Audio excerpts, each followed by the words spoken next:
Salam sejahtera dan salam Sarawak Maju Makmur bersama saya Janet Bennett. Berita dimulakan dengan Hikmah Exchange Event Centre bakal menjadi perintis sistem digital sepenuhnya untuk bangunan moden lain di Sarawak.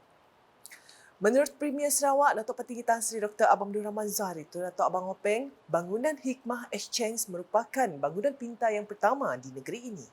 Katanya ia dilengkapi sepenuhnya dengan sistem sentuhan elektronik atau e-switch dan akan menjadi tempat terkemuka untuk pusat pentadbiran Kerajaan Sarawak dan pusat perniagaan. Hikmah Exchange juga akan menjadi perintis sistem digital sepenuhnya pada bangunan moden lain di Sarawak dan ia selaras dengan hasrat kerajaan Sarawak untuk memperluaskan penggunaan teknologi dalam segala urusan. Dengan kemajuan teknologi dalam komunikasi, memulihkan agensi-agensi kerajaan mengurus serta mentadbir dan memberi perkhidmatan yang lebih pantas dan efisien kepada masyarakat. Beliau berkata demikian ketika menyampaikan amanat dalam majlis perasmian Hikmah Exchange Event Centre di Kuching pada Sabtu. Tambah beliau, bangunan yang bernilai lebih 400 juta ringgit itu juga selaras dengan objektif kerajaan dalam pelaksanaan program Kuching Smart Heritage, iaitu mewujudkan infrastruktur pintar melalui teknologi maju. Dengan dilengkapi infrastruktur pintar dan teknologi termaju, akan menjadi daya tarikan kepada pelancong asing yang semestinya akan melibatkan kehadiran para delegasi dari luar negara dan sekaligus memeriahkan industri pelancongan di kawasan Satok keseluruhannya. Kita bakal menyaksikan anjakan paradigma dalam kegiatan ekonomi dalam kawasan Satok dan sekitarnya yang dapat dimanfaatkan oleh masyarakat setempat kerana wujudnya peluang-peluang perniagaan hasil limpahan daripada industri pelancongan. Hikmah Exchange merupakan bangunan setinggi 22 tingkat yang bakal menempatkan pejabat baru untuk agensi-agensi kerajaan negeri dan syarikat-syarikat berkaitan kerajaan. Manakala Dewan Konvensyennya pula mempunyai 6 bilik seminar yang mampu menampung kira-kira 800 hingga 1,000 orang pada satu masa. Sementara itu, seramai 60 kontijen yang terdiri daripada 2,000 peserta terlibat memeriahkan acara Kuching Street Parade sempena sambutan 60 tahun Sarawak Merdeka. Kontijen yang terlibat adalah daripada agensi kerajaan, institusi pengajian tinggi, sekolah, pertubuhan bukan kerajaan NGO dan kumpulan etnik tempatan. Perarakan bermula di Pusat Komersial Trevilian, Padungan seawal jam 6 petang Sabtu, sepanjang 25 km ke bangunan pejabat pos besar di Jalan Tun Haji Openg. Timbalan Menteri Pelancongan, Industri Kreatif dan Seni Persembahan Sarawak, Datuk Sebastian Ting Chiu Yu telah mewakili menterinya, Datuk Seri Abdul Karim Rahman Hamzah, dalam menyempurnakan simbolik flag off di Pusat Komersial Trevilian.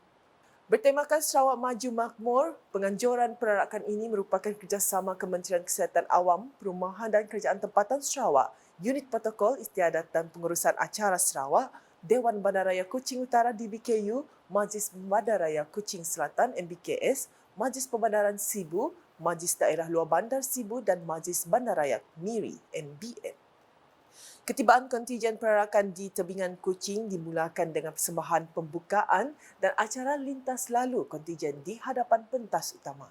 Acara lain yang turut diadakan termasuk persembahan final dan pertunjukan bunga api. Difahamkan, keputusan pemenang untuk Kuching Street Parade akan diumumkan pada 9 September 2023 iaitu sempena penutupan rasmi Hari Bandaraya Kuching. Timbalan Premier Sarawak, Datuk Seri Profesor Dr. Sim Kui Hian yang mewakili Premier Sarawak turut hadir sebagai tetamu kehormat. Laporan berikutnya, Hari Muzium Antarabangsa HMA 2023 yang bertemakan Muzium Kemampanan dan Kesejahteraan telah memberi peluang yang berharga untuk memperkukuh hubungan dan kerjasama antara muzium di peringkat antarabangsa dan juga masyarakat setempat.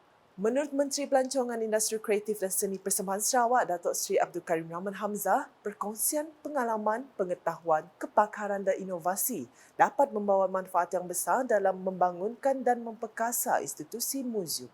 Jelasnya, aktiviti seperti pameran sementara dan program Sunset Music telah berjaya mengetengahkan kepentingan kesihatan dan muzik sebagai suatu terapi, selain mempromosikan muzium sebagai sumber inspirasi dalam industri kreatif. Aktiviti-aktiviti lain seperti forum perdana, seminar dan juga forum program berambih di Kampung Santubong yang diadakan pada hari ini merupakan medium yang berkesan bagi perkongsian ilmu yang berbagai di samping merapatkan hubungan antara muzium dan juga masyarakat. Beliau berkata demikian semasa majlis makan malam penutup Hari Muzium Antarabangsa Peringkat Kebangsaan 2023 yang turut dihadiri Menteri Perpaduan Negara Dato' Aaron Argo Dagang di Kuching pada Sabtu. Sementara itu, turut berlangsung beberapa majlis penyampaian hadiah termasuk pertandingan sukan, piala pusingan dan pertandingan reruai pameran. Dalam majlis sama, Pengurus Besar Amanah Khairat Yayasan Budaya Melayu Sarawak yang merupakan mantan pengarah Jabatan Muzium Sarawak, Datuk Dr. Sanib Said dan mantan pengarah Muzium Semula Jadi, Jabatan Muzium Malaysia, Janet T. Siu Mooy telah menerima anugerah Tokoh Pemuziuman 2023. Di samping itu, turut berlangsung majlis penyerahan bendera Hari Muzium Antarabangsa kepada tuan rumah sambutan HMA 2024 iaitu Pulau Pinang. Ke perkembangan seterusnya, program Wanita Bangkit Anjuran Kementerian Pembangunan, Wanita, Keluarga dan Masyarakat KPWKM memberi manfaat kepada 620 peniaga kecil yang terdiri daripada wanita dalam Parlimen Batang Lupa iaitu Konstitusi Sebuyau, Lingga dan Benting Maro. Menterinya Datuk Seri Nancy Sukri berkata, inisiatif program bantuan keusahawanan itu bertujuan untuk memperkasakan wanita di seluruh negara khususnya di Sarawak untuk menjadi usahawan hebat dan berjaya. Beliau berkata demikian semasa merasmikan program tersebut di Dewan Pembangunan Sebuyau pada Sabtu. Menurutnya, program tersebut juga melatih dan memberi sokongan kepada wanita untuk memulakan perniagaan sehingga mampu berdikari dari segi ekonomi, terutamanya wanita yang hilang pendapatan, pencari nafkah utama atau ibu tunggal.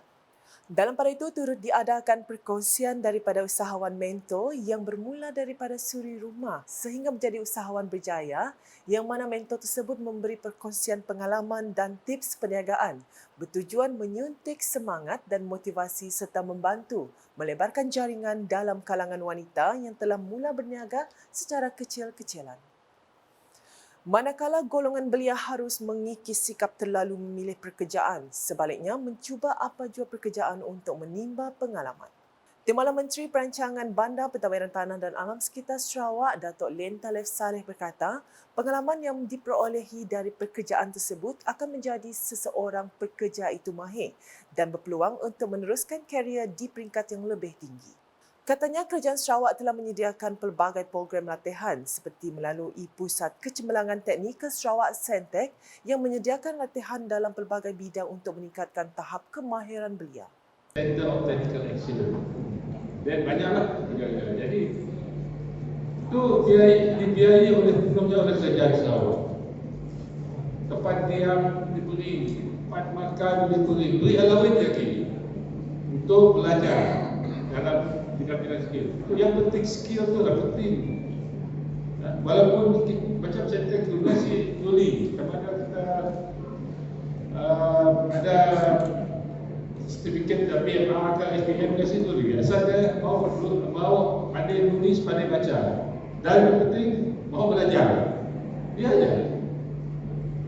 Punya pandai tulis, pandai baca ataupun ada degree ada punya si mau bekerja, si mau belajar. Macam jadi yang penting ialah kemampuan diri kita kena peluang yang ada. Beliau berkata demikian dalam sesi town hall santai bersama pemimpin di Dewan IKS Tanjung Manis pada Jumaat.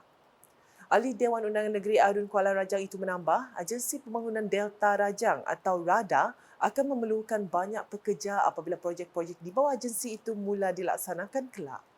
Tegasnya lagi, beliau perlu aktif dalam semua aspek seperti pembangunan modal insan, ekonomi, pembangunan dan sukan agar tidak jauh tertinggal dalam arus pembangunan semasa.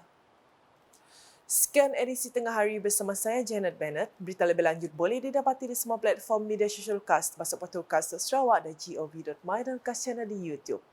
Sebelum mengakhiri buletin edisi Tengah Hari ini, saksikan kemeriahan Kuching Street Parade sempena sambutan 60 tahun Sarawak Merdeka di tebingan Kuching pada Sabtu. #Saluran Informasi Rakyat, Salam KAS.